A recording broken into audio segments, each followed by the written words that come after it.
मैं एडवोकेट प्रभाकर पांडे अपने इस YouTube चैनल पे आप लोगों का स्वागत करता हूँ। पिछले वीडियो में हम लोगों ने सेक्शन 211 से लेकर के सेक्शन 214 को डिस्कस किया था।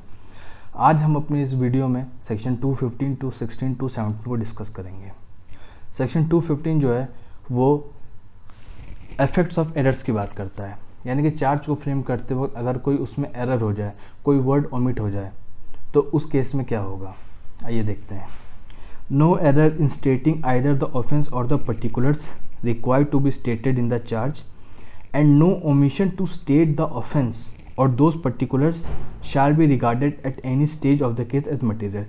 यानी कि उस चार्ज में उस ऑफेंस को लिखते समय, उस ऑफेंस को डिफाइन करते समय या उस पर्टिकुलर्स को लिखते समय अगर कोई वर्ड, किसी चीज़ का ओमिशन हो जाता है, सपोज करिए कोई नाम गलत हो गया, कोई डेट गलत हो गया, तो उस केस में जो है हम ट्रायल के किसी भी स्टेज में वो जो एरर है हम उसको चैलेंज नहीं कर सकते।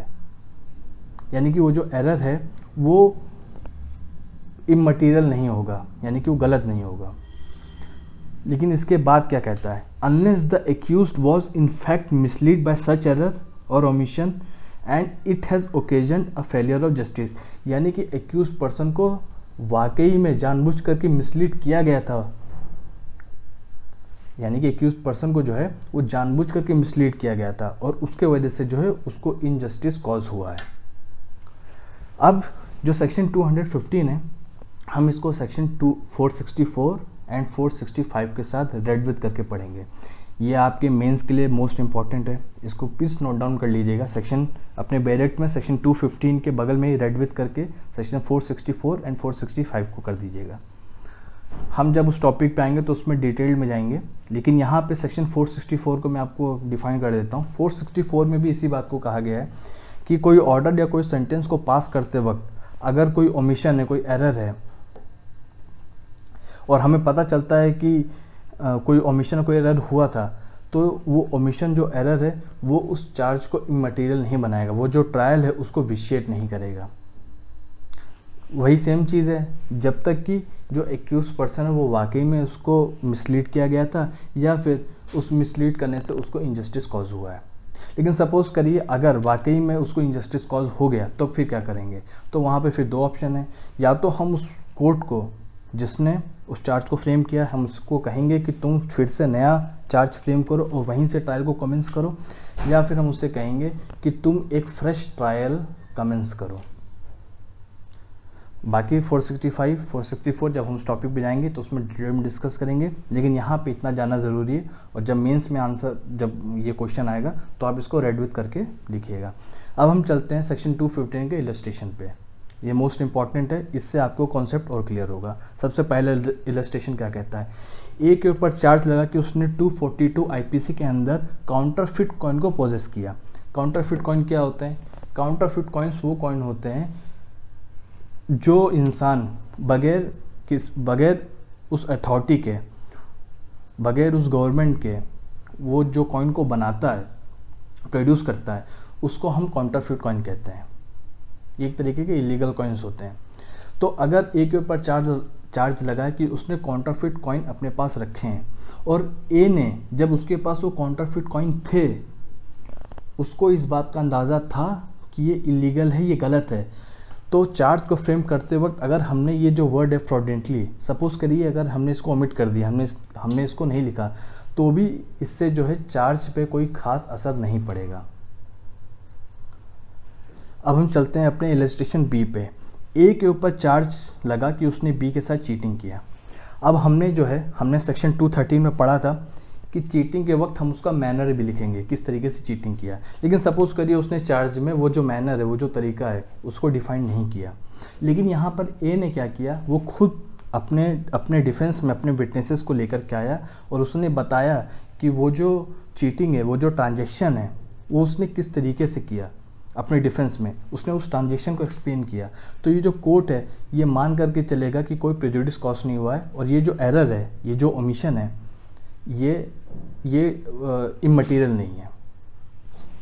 अब हम चलते हैं अपने इलस्ट्रेशन सी पर।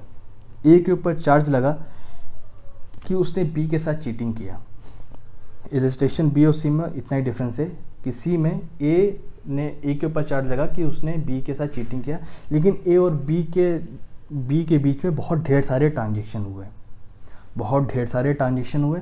अब कौन सा ट्रांजेक्शन जो है वो चीटिंग की कैटेगरी में आ रहा है, उस ट्रांजेक्शन का जो मैनर है वो चार्ज में फ्रेम नहीं किया। अब ये जो ओमिशन है, ये ओमिशन जो है ये मटेरियल ओमिशन है।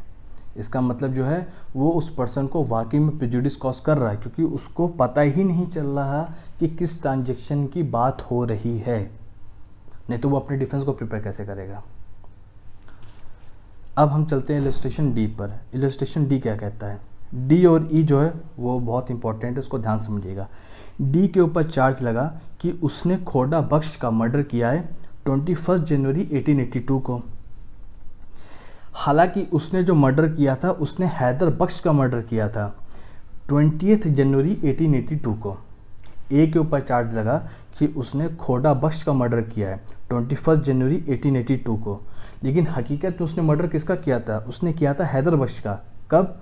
20 जनवरी 1882 को। अब ए के ऊपर इसके पहले कभी भी कोई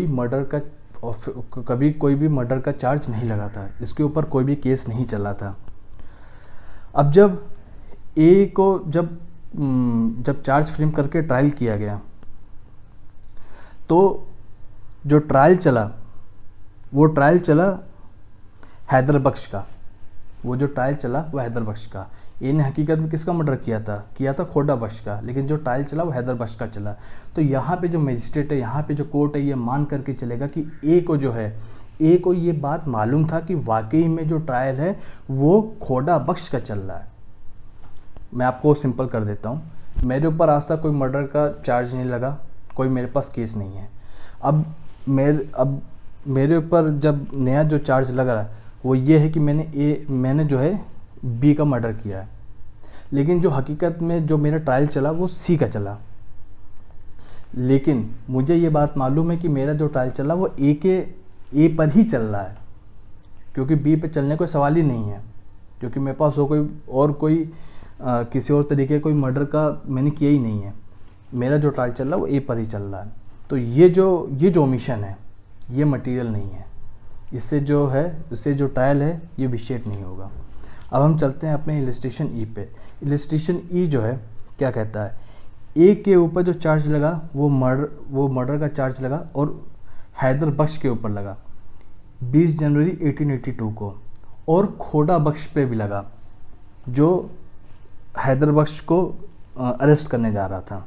ए के ऊपर जो चार्ज लगा वो हैदर बख्श का लगा 20 जनवरी 1882 को, और खोड़ा बख्श पे लगा, यानी कि ए ने हैदर बख्श का भी मर्डर किया और खोड़ा बख्श का भी किया। 20 को हैदर बख्श का किया और 21 जनवरी को खोड़ा बख्श का किया। लेकिन जो चार्ज लगा वो हैदर बख्श का लगा, लेकिन जो ट्रायल चला वो खोड़ा बख्श का चला।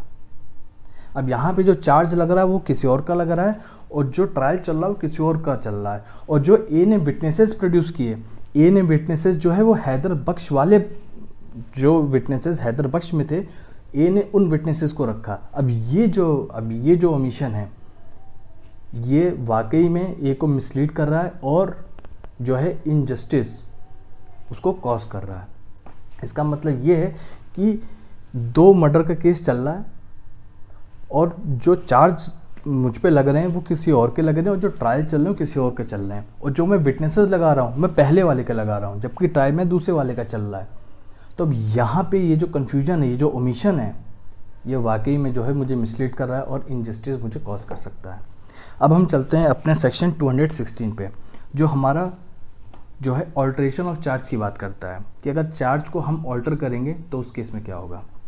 Any court may alter or add to any charge at any time before judgement is pronounced, यानी कि जजमेंट से पहले जो है जो कोर्ट है वो उस चार्ज को ऑल्टर कर सकता है या कोई और चार्ज ऐड कर सकता है। एवरी सच ऑल्ट्रेशन और addition shall be read and explain to the accused, यानी कि जो भी अल्ट्रेशन होगा उस चार्ज में जो एक्यूज पर्सन है उसको समझाया जाएगा, उसको एक्सप्लेन किया जाएगा। सब सेक्शन 3 क्या कहता है? इफ़ द ऑल्ट्रेशन और addition to a charge is such that proceeding immediately with the trial is not likely in the opinion of the court to prejudice the accused in his defense or the prosecutor in the conduct of the case, the court may in its discretion, after such alteration or addition has been made, proceed with the trial as if the altered or added charge had been the original charge। यानी कि charge को alter करने के बाद, charge को alter किया गया या कोई और चार्ज ऐड किया गया, अब जो डिफेंस है, जो अक्यूज पर्सन है और जो पब्लिक प्रोसिक्यूटर है, इन लोगों को कोई दिक्कत नहीं है, इन लोगों को कोई प्रॉब्लम नहीं है। तो जो ट्रायल है उस ट्रायल को वैसे ही चलाया जाएगा और ये माना जाएगा कि जो चार्ज में ऑल्ट्रेशन किया गया है, यही ऑल्ट्रेशन जो है ये ओरिजिनल चार्ज है। यानी कि जो ऑल्ट्रेशन किया गया यही ओरिजिनल ही फ्रेम किया गया था। अब हम चलते हैं अपने सबसेक्शन 4 पे। इफ़ द ऑल्ट्रेशन और addition is such that proceeding immediately with the trial is likely in the opinion of the court to prejudice the accused or the prosecutor as aforesaid, the court may either direct a new trial or adjourn the trial for such period as may be necessary।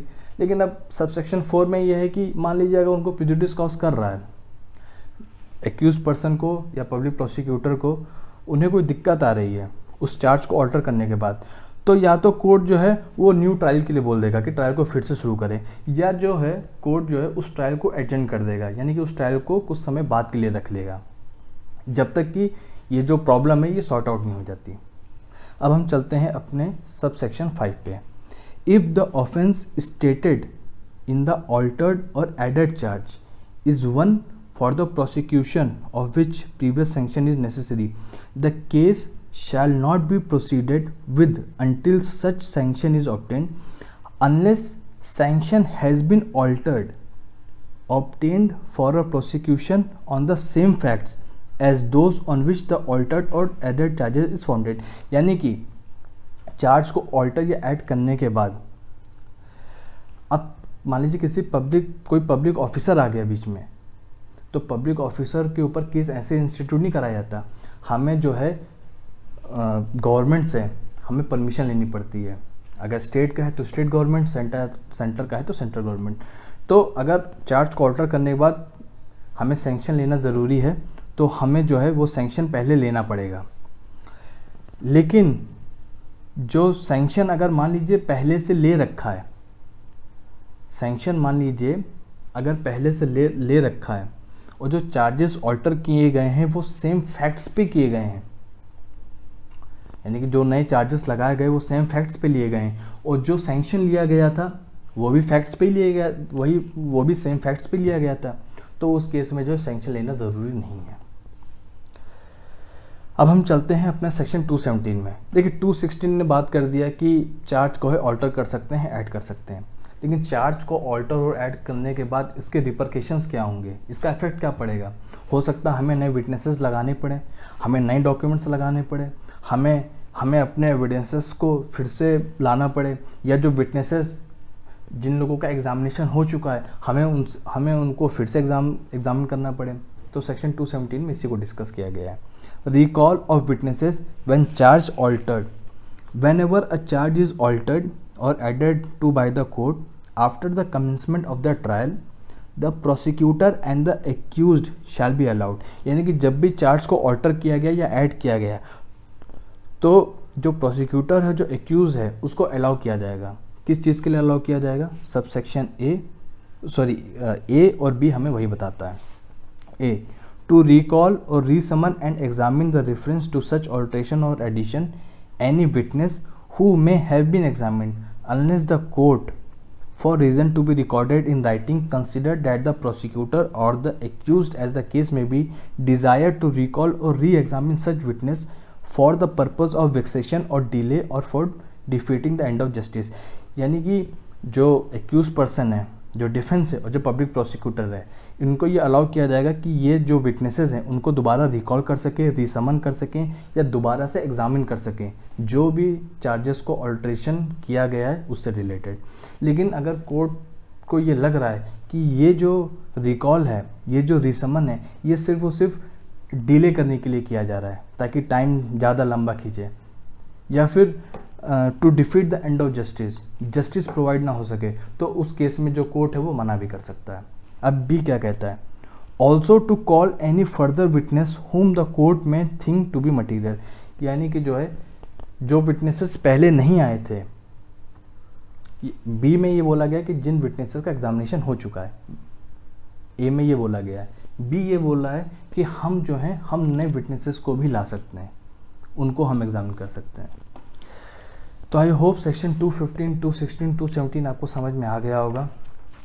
And इसमें और कुछ ज़्यादा बताने के लिए नहीं है, लेकिन मैं आपसे एक चीज़ और डिस्कस करना चाहूँगा कि सेक्शन 215 में एक जजमेंट है, Tulsi Ram and others versus state of UP, Babulal versus emperor AIR 1938। इन केसेस में ये बोला गया था, ये सेक्शन 215 से रिलेटेड है, मैं मिस कर गया था, मैं बता दे रहा हूँ कि जब चार्ज को ऑल्टर किया गया, यानी जब चार्ज में कोई एरर है, अब वो जो चार्ज में जो एरर है वो हमने अगर शुरू में जब हम मजिस्ट्रेट के पास गए हमने उस वक्त कोर्ट के सामने नहीं बताया, तो अब चार्ज फ्रेम होने के बाद ट्रायल चल चुका, अब हम अगर बाद में इस इशू को रेज़ करते हैं कि साहब पहले जो है चार्ज में इस चीज़ की दिक्कत थी, तो अब जो है कोर्ट इस बात को कंसिडर नहीं करेगा, क्योंकि आपको पहले ये चीज़ उठाना चाहिए था, आपको पहले इस चीज़ को बताना चाहिए था। अब आपने पहले नहीं उठाया, समय काफ़ी आगे आ चुका है, ट्रायल काफ़ी आगे बढ़ चुका है, अब आप बीच में अगर इस चीज़ को उठा रहे हैं तो जो है कोर्ट इस चीज़ को कंसिडर नहीं करेगा।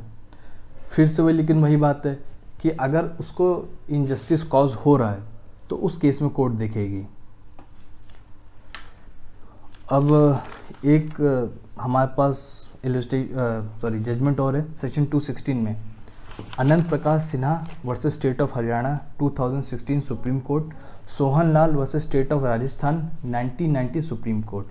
ये जो जजमेंट है ये हमारा 216 से रिलेटेड है कि जो ऑल्ट्रेशन ऑफ चार्ज है, it should be based on material evidence, यानी कि जो हम चार्ज को ऑल्टर करेंगे वो किसी न किसी मटेरियल एविडेंस पे होना चाहिए। It should not be based on surmises और कंजक्चर, कि it should not be arbitrary कि एज अ जज या एज अ मजिस्ट्रेट मुझे ऐसा लग रहा है, ऐसा कुछ नहीं है, मुझे लग नहीं रहा है। It should be based on material evidence, then only such alteration और addition of charge will be considered. तो अब ये जो टॉपिक है ये पूरा हो चुका है। हम अपने नेक्स्ट वीडियो में जो है सेक्शन 218 को डिस्कस करेंगे और 219 को डिस्कस करेंगे। धन्यवाद।